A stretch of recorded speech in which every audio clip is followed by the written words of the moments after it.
Olá pessoal, eu me chamo Auélia, juntamente com a minha colega Thaís, estamos desenvolvendo a atividade 2 da disciplina de Análise e Projeto de Sistemas, da Universidade Estadual do Ceará, do curso de Licenciatura em Computação, que é ministrada pelo professor Yuri Lacerda. E para esse trabalho, nós utilizamos os diagramas de caso de uso, a de classe, sequência e atividade.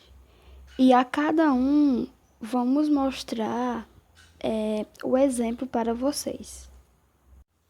Para dar início, é bastante importante entender o que é o ML, que é uma linguagem de modelagem unificada. Como o próprio nome sugere, a UML é uma linguagem gráfica orientada a objetos. O ML é uma tentativa de padronizar os artefatos de análise e projeto, modelos semânticos, sintaxe de notação e diagramas. Através de um ML é possível especificar, visualizar e documentar os elementos de um sistema orientado a objetos.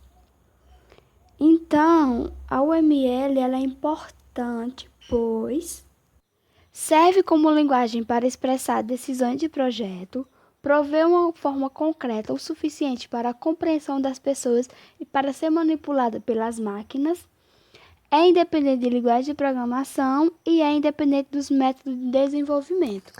Olá, dando continuidade com o que minha colega explanou inicialmente, o diagrama de caso de uso, como objetivo é explicitar de forma macro, ou seja, sem atalhos, os requisitos funcionais de um sistema, partindo do ponto de vista do usuário, tem uma importância no que diz respeito a delimitar o escopo do sistema e a definir as funcionalidades oferecidas ao usuário.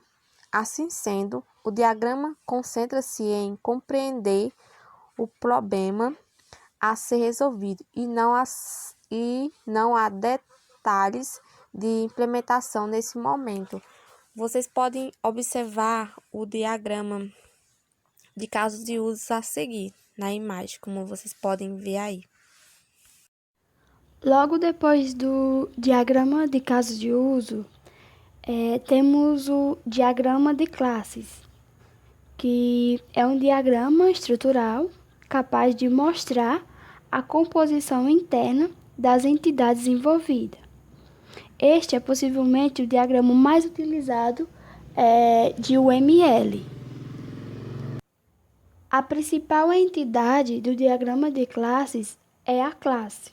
Essa entidade é composta de atributos e operações, onde os atributos representam os dados que a entidade é capaz de armazenar e as operações que é capaz de executar. Cada classe é identificada por um nome. Graficamente, a classe ela é representada por um retângulo dividido em 3 compartimentos.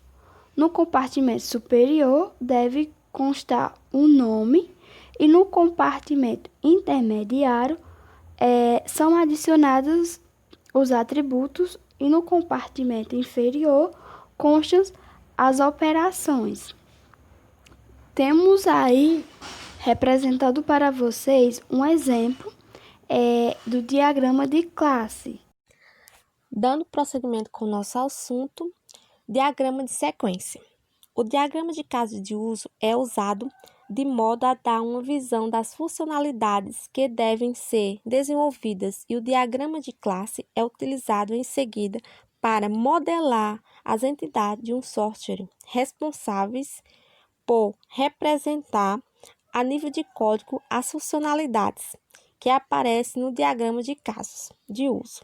O diagrama de classes consegue modelar atributos, dados e operações, mas não possui artifícios adequados para explicitar a sequência de mensagens a ser trocadas.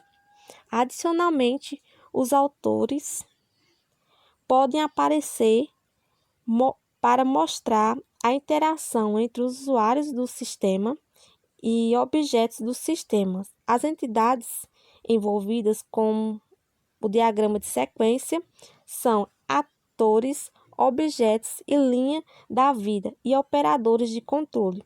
Os objetos e atores relacionam-se no decorrer da linha do tempo através da mensagem trocada. Vocês podem observar um exemplo do diagrama de sequência a seguir na imagem. E agora um pouco sobre o diagrama de atividades. O diagrama de atividades é um diagrama comportamental que pode ser utilizado para explicitar características desde a fase de elicitação e especificação de requisitos, ou seja, relacionado ao esclarecimento passo de um caso de uso, até a fase de projeto, isto é, estabelecendo detalhes de um algoritmo a ser utilizado por uma função ou uma sequência de operações. Agora o Hélio vai dar continuidade um pouco falando sobre diagrama de atividades. E como exemplo do diagrama de atividades, podemos citar que quando os diagramas de atividades são criados para funcionalidades complexas ou para muitas funcionalidades, uma grande quantidade de entidades e, consequentemente, de fluxos de controle é criada. Isto pode limitar a legibilidade do diagrama, prejudicando seu entendimento aos demais membros da equipe de projeto ou pelos stakeholders.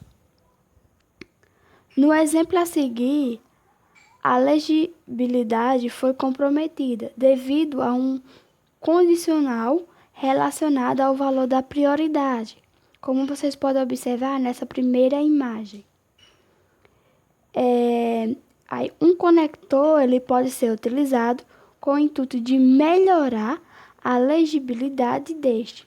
Conectores são elementos que fazem a ligação entre fluxos de um diagrama e são representados através de um círculo, com o nome do conector internamente. A seguir, o exemplo anterior, esse primeiro exemplo, é explicitado através dos conectores, que, como vocês podem observar, aqui também temos o exemplo nessa segunda imagem. Bom, e esse foi um pequeno resumo que eu, a Auélia e minha colega Thaís fizemos sobre os 4 tipos de diagrama.